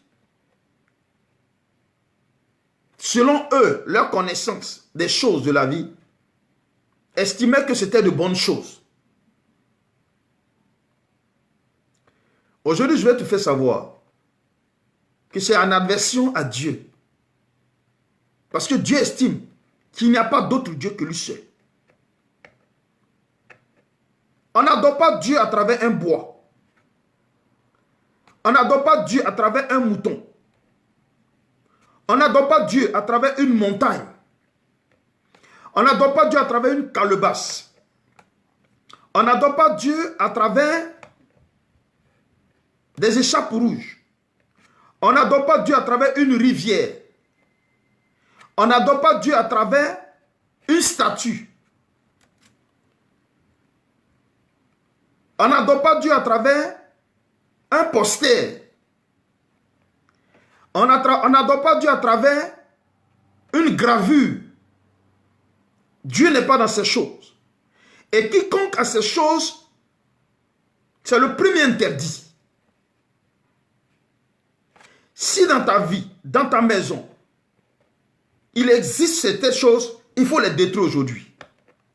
Parce que la malédiction, la liste des conséquences que je viens de te dire, sont sur toi. Je dis et puis je répète. Parce qu'il faut quand même présenter la liste de certains interdits qui amènent Dieu à pouvoir se mettre dans cette position. Je dis et puis je répète. Si tu as des statues, des gravures, des posters, des pierres, des images, des photos, de l'eau, rivière, fleuve, quel que soit, tout ceci est en adversion à Dieu. Des représentations quelconques. Nul n'a jamais vu Dieu pour le représenter. C'est pourquoi il dit, tu ne te feras point d'image taillée, ni de représentation quelconque, quelle que soit la nature de ce que tu estimes représenter, avoir reçu ou avoir hérité. Si c'est dans ta maison, il faut le détruire. Parce que dans ta maison, existe un couloir, un canal d'exécution de toutes sortes de malédictions. Je dis, je répète, et je vais encore insister. J'ai dit, si dans ta maison, si dans ta famille, il y a une telle pratique, il y a de telles actions qui se font, je dis puis je répète, toi qui m'entends aujourd'hui, va détruire ça. Il faut le sortir. C'est un canal d'exécution. Où l'exécuteur, celui qui amène le malheur à s'accomplir, celui qui vient accomplir le malheur, ira fouiller dans toutes ces malédictions et les amènera dans ta vie, dans la vie de ta famille. Si c'est toi-même qui as une photo, une image, une statue, il faut jeter. Dieu n'est point une statue, ni une image, ni une photo, ni une pierre, ni de l'eau, ni une gravure. Il n'est une représentation quelconque. Dieu est dans sa parole. Dieu est la parole. Il faut le jeter. Si tu ne jettes pas, comme on dit, la vie est un choix. Mais comme je le dis, puis je le répète.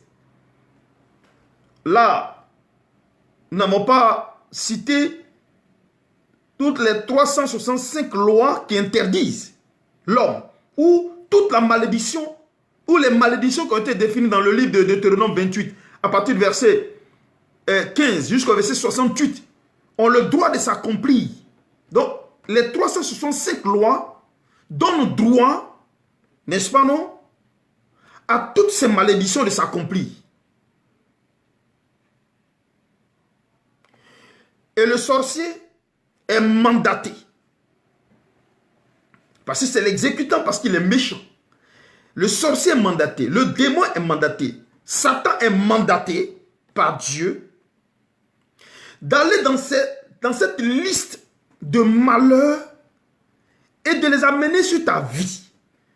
D'amener ces choses-là à s'accomplir dans ta vie. Et Dieu dit, ces choses s'accompliront certainement parce que c'est lui qui a donné cet ordre. C'est pourquoi ce n'est pas tes parents qui font en vouloir. D'abord, toi-même, lève-toi. Et dit, bon, mes parents par ignorance n'ont pas connu ce Dieu. Ils ont adoré une statue, des images, ils ont prononcé des paroles, ils ont versé l'eau par terre, ils ont fait des alliances. Mais moi, je ne suis pas dans ces choses. Le dimanche prochain, nous allons ensemble examiner, n'est-ce pas, donc, l'autre loi, n'est-ce pas, donc, cette partie de la Bible, la révélation de la parole de Dieu qui donne droit à l'enfant de sortir de dessous de la malédiction de ses parents. Mais pour le moment, toi, tu dois savoir que ces choses-là sont. Maintenant, regarde autour de toi. Je te donne d'aller examiner autour de toi. C'est de ta responsabilité d'aller faire des recherches dans ta famille, de manière culturelle. De savoir comment vivent le peuple dont tu es issu, ta famille, quel est leur comportement, leur manière de vivre, les coutumes de ta maison, de ta famille, quelles sont leurs pratiques habituelles, en quoi est-ce qu'ils croient. C'est de ton devoir, ta responsabilité d'aller faire ces recherches. C'est toi qui dois faire ces recherches, qui dois rentrer dans ta famille,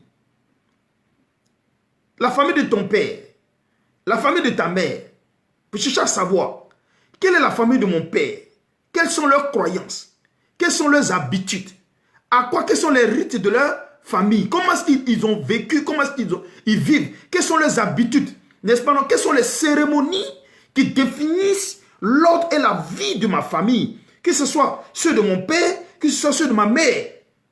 Est-ce qu'ils connaissent Dieu comme cela est défini dans la Bible?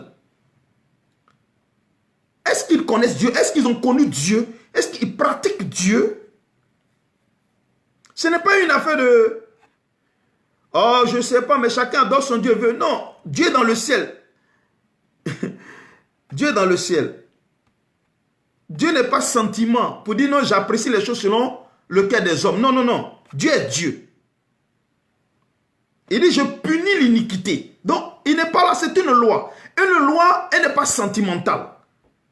Une loi, c'est une prescription qui doit s'accomplir et qui doit prendre effet, s'accomplir en fonction de la situation qui se présente. C'est tout. Que ça fasse bien ou bien ça fasse mal, ce n'est pas important. C'est l'exécution de la loi qui est importante. Donc, on peut être victime de cette loi, pas qu'on l'a voulu, pas qu'on l'ait souhaité, mais par ignorance, on peut vivre dans ces choses-là. Même nos parents, par ignorance, peuvent aussi être dans ces choses et vivre dans ces choses. Maintenant, toi aujourd'hui, à qui ces choses sont dites, à qui on t'a déclaré ces paroles, c'est toi qui dois prendre conscience. Les alliances de famille, de manière culturelle, dans la manière de vivre de ma famille, nous, chez nous, on adore l'eau. Nous, chez nous, on fait des cérémonies. Nous, chez nous, quand une femme accouche, il faut faire cela. Tout ça, ce sont des cérémonies qui définissent l'adoration d'un Dieu. Il y a un culte qu'on fait. Toutes ces choses, Dieu dit, sors de là. Sors de là. Parce que c'est ça qui est en adversion à personne. Et c'est ça qui va donner au démon le droit. Parce que c'est Dieu qui leur donne le droit, cette autorité, d'aller chercher dans toutes ces conséquences de malheur, de trouver ce qui est le plus mauvais, selon que Dieu approuve pour l'amener sur ta vie. Parce que si Dieu lui dit arrête, il arrêtera. Donc si ça vient sur ta vie et que ça s'accomplit, ce n'est pas lui qui accomplit par sa force. Non, c'est Dieu qui lui a donné le droit que cela s'accomplisse ici. Le pouvoir, tout pouvoir vient de Dieu. Aucun pouvoir ne vient de Satan. Aucun pouvoir ne vient d'un démon. Aucun pouvoir ne vient d'un sorcier. Tout pouvoir vient de Dieu. Donc si un sorcier fait quelque chose qui réussit, c'est Dieu qui lui a donné le droit de le faire et qu'il a réussi. Aujourd'hui, il faut que tu le comprennes. Donc, ne te dirige pas vers le sorcier, vers le démon. Mais dirige-toi vers Dieu. C'est vers lui qu'il faut lever la tête. Et puis dire, Seigneur, voici ma famille. Voici comment vit ma famille. J'ai fait mes recherches. Et voici. Ce que je ne sais pas, révèle-moi. Parce que la Bible déclare que Gédéon ne savait pas. Mais que dans la maison de son père, quelque part caché, il y avait un pieu qui était sacré. Et ce pieu-là avait un autel. Et ce autel-là servait au père de Gédéon pour adorer un Dieu qui était en aversion à Dieu. Mais Dieu ayant aimé Gédéon, ayant choisi des Gédéon, la Bible déclare que l'Éternel lui dit, va dans la maison de ton père. Va dans la maison de ton père. Amen. Va dans la maison de ton père. Il dit, prends le jeune taureau de ton père et un second taureau de 7 ans, renverse l'autel de Baal. Il y a des autels de Baal dans nos familles, mais qui n'ont pas les mêmes noms, qui peuvent s'appeler autrement. On leur donne beaucoup de noms. Il y a plein d'autels comme ça. Plein d'autels. Que nos parents ne savent pas et qui n'ont pas compris. Et ils sont à l'aise, ils sont heureux. Mais le problème, c'est que quoi? On est issus du même sang. On est né dans les mêmes familles. C'est pourquoi il est important qu'aujourd'hui que toi tu entends ces paroles. Et la prochaine étude, je vais ensemble avec vous, ensemble nous allons étudier comment renverser cette autorité, cette condamnation en tant qu'enfant de Dieu. C'est là qu'intervient la grâce. Mais comment? Ensemble, nous allons, n'est-ce pas, donc, étudier cette partie-là. Je rends grâce à Dieu pour cette matinée, n'est-ce pas, donc, qui nous permet ensemble de méditer cette parole sur la connaissance de la malédiction. De sorte que nous puissions sortir tous de la malédiction. Pour tous ceux qui estiment être sous la malédiction, on peut même ne même pas savoir qu'on est sous la malédiction. Mais au moins, cela va inciter, orienter tes prières pour demander, Seigneur, suis-je ou bien examiner ta vie, voir qu'est-ce qui ne va pas. Parce qu'il n'y a que toi ceux qui sachent exactement ce qui ne va pas. Comment est ta vie? Comment tu vis ta vie? Qu'est-ce qui se passe dans ta vie? Pourquoi une telle situation dans ta vie? Amen. Pourquoi un tel malheur t'arrive?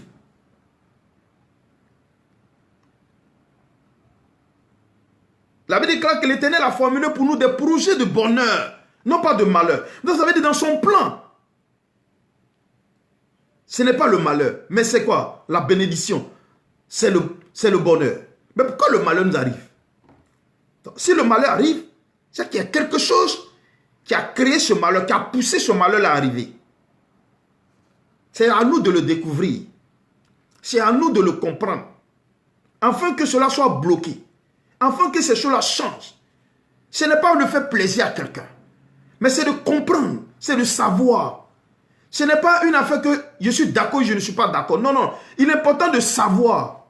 Pour que tes descendants, des générations après toi, soient heureux sur la terre. Que la grâce de Dieu soit avec nous.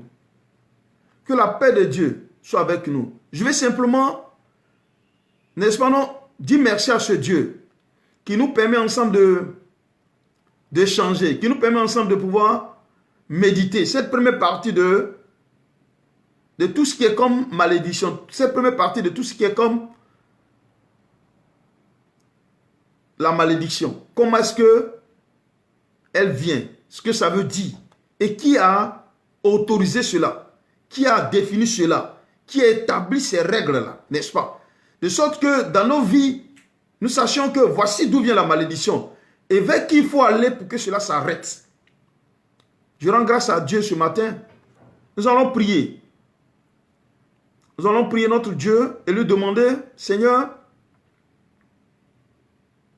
ouvre nos cœurs. Où que tu sois, où que tu es, nous allons prier ensemble. Nous allons ensemble prier Dieu. On va demander à Seigneur de nous aider.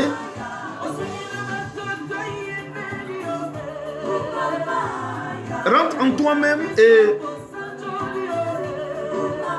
présente la situation devant l'Éternel. Parce que lui seul sait ces choses. On va prier. Prie avec moi. Père, je te rends grâce. Je te rends grâce. Je te dis merci, Seigneur, de ce que tu parles au cœur de tes enfants que nous sommes. Tu nous révèles la source de la malédiction.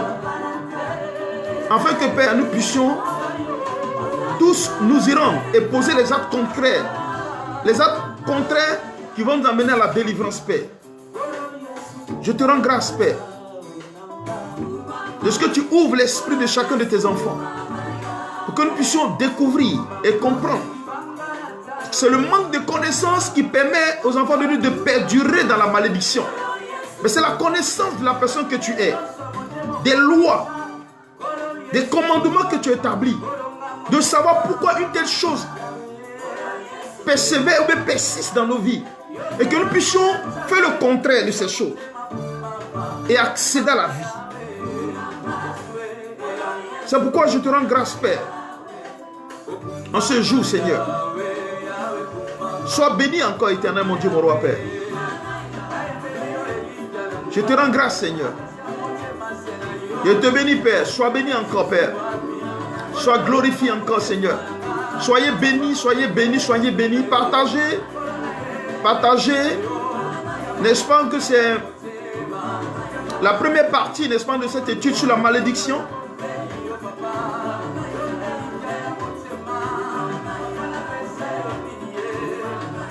Le dimanche prochain, nous allons voir la deuxième partie de la malédiction. Sur les actes. Nous allons étudier les actes. C'est-à-dire qui sont des actes de désobéissance.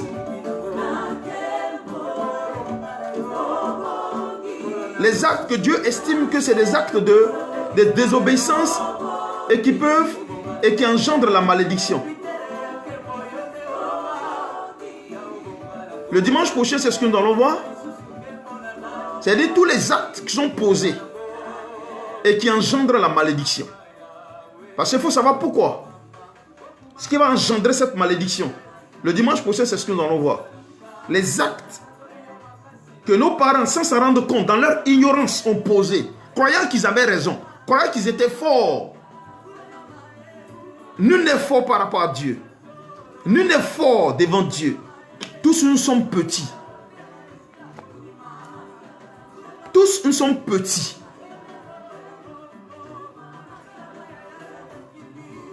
Et donc, notre prochaine rencontre, ce sera l'étude des actes qui amènent à la malédiction. C'est-à-dire les actes qui vont engendrer la malédiction. C'est-à-dire que les interdits, une série d'actes qu'on pose, ou bien dans l'ignorance qu'on pose, sans s'en rendre compte qu'on pose, et qui déclenchent les conséquences et une série de malédictions dans nos vies. Dieu appelle ça de la désobéissance. Mais nous allons ensemble voir ces différents actes les plus récurrents, c'est-à-dire les plus visibles, ce qu'on voit de plus en plus. N'est-ce pas?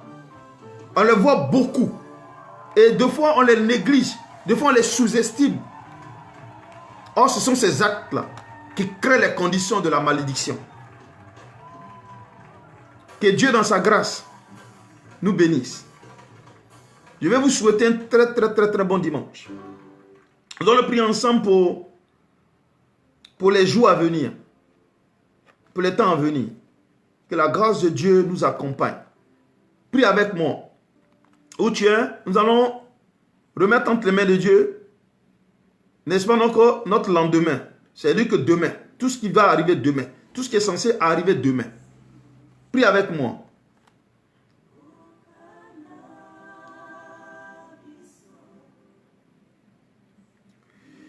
Père, je te bénis encore, je te rends grâce. Père, nos vies sont entre tes mains. Seigneur, la vie de tes enfants est entre tes mains. Toi, ceux qui décident le bon et le mauvais. Toi, ceux qui accordes cette grâce. C'est pourquoi je vais simplement, entre tes mains, reposer mon âme. et mon esprit. Toi qui me gardes, toi qui veilles chez moi. Mes enfants, mon épouse, ma mère, mes frères, mes soeurs, ma famille entière sont entre tes mains. La Bible déclare que si l'Éternel le garde, celui qui garde, garde en vain. Si l'Éternel le bâtit, celui qui bâtit, bâtit en vain. C'est pourquoi je prie, Seigneur. Garde-moi, Seigneur. Éloigne-moi de tout ce qui est susceptible d'engendrer des conséquences de la malédiction sur ma vie et sur la vie de mes enfants, sur la vie de ma famille, de mes frères et de mes soeurs, sur la vie de mes descendants. Car tu me donnes de savoir que ce n'est pas désobéissance aux lois et aux commandements que tu as établis que ces choses-là arrivent. C'est dans le principe de l'ignorance. Parce que beaucoup de ce que nous faisons est basé sur l'ignorance. Car nous croyons bien faire. Or nous faisons mal. Nous croyons connaître. Or nous ne savons pas. Nous sommes ignorants. Et l'ignorance est devenue un piège. Et l'ignorance est devenue un grand trou dans lequel nous tombons. Et nous sommes absorbés par le malheur. L'ignorance n'est pas une excuse. Mais l'ignorance nous emmène au malheur. Toi-même t'as dit dans ta parole dans le livre d'Osée 4:6, mon peuple périt parce qu'il le manque de la connaissance. Donc c'est le manque de connaissance qu'amène tes enfants que nous sommes à subir cette vie, à souffrir de la sorte, à porter des charges lourdes et nous-mêmes à poser des actes sans s'en rendre compte. Que nous sommes détruits et nous aussi nous détruisons à notre tour sans nous en rendre compte. Par faute de connaissance sur la base de l'ignorance. C'est pourquoi, Père, donne-nous de te connaître. Donne-nous de comprendre ta parole. Ouvre notre cœur, ouvre notre esprit, afin que la connaissance nous parvienne. Afin que la compréhension de la connaissance nous parvienne. Parce qu'une chose est de connaître, mais une chose aussi est de quoi? De comprendre. Parce que beaucoup savent, mais beaucoup ne comprennent. Comme Nicodème l'avait déclaré qu'il était docteur, certes, mais il n'arrivait pas à comprendre cette écriture. Mais toi seul, à la révélation et la connaissance de ce que nous croyons savoir, qui nous donne de comprendre, afin que nos voix changent, afin que nos actes changent, afin que notre manière de penser change, afin que ce que nous disons change, afin que nos actes changent, et que nous nous inscrivions dans tout ce qui est bénédiction et élévation, pour nous et nos enfants. Parce que c'est pour ça que tu nous bénis, afin que nous soyons bénis à tous égards, et que nos enfants bénéficient de cette bénédiction, et grandissent dans la paix. Sois béni encore, Père, de ce que tu permettes qu'à travers cette vidéo, que beaucoup de personnes, ceux qui n'ont pas connaissance de ce que c'est qu'une malédiction, puissent entendre de ce que tes enfants puissent partager cela à d'autres, pour qu'ils entendent la première partie de l'étude sur la malédiction. Et que la deuxième partie qui vient, Père, tu disposes le cœur de tes enfants.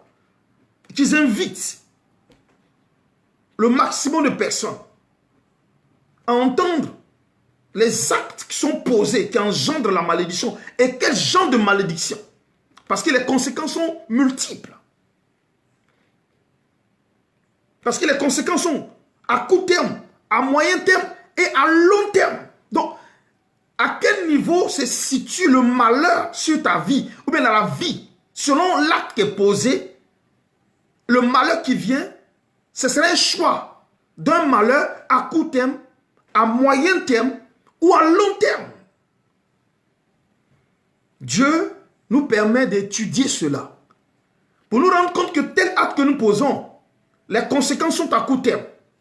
Ou tel acte que nous posons, ces conséquences sont à moyen terme. Ou tel acte a été posé, ses conséquences sont à long terme. Mais plus c'est long, plus c'est quoi? C'est destructeur. Que Dieu soit avec nous. Que sa grâce nous visite. Et qu'en ce dimanche, nous recevons de sa part grâce et miséricorde. Qu'il ouvre nos cœurs. Paul a déclaré cette parole, ayez le renouvellement de l'intelligence. Qu'il nous donne de comprendre les choses différemment. Qu'il nous donne de comprendre les choses autrement. Qu'il ouvre notre pensée.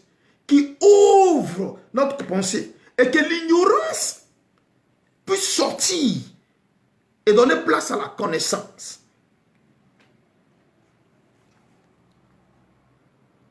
Très bon dimanche pour tout enfant de Dieu ici connectés.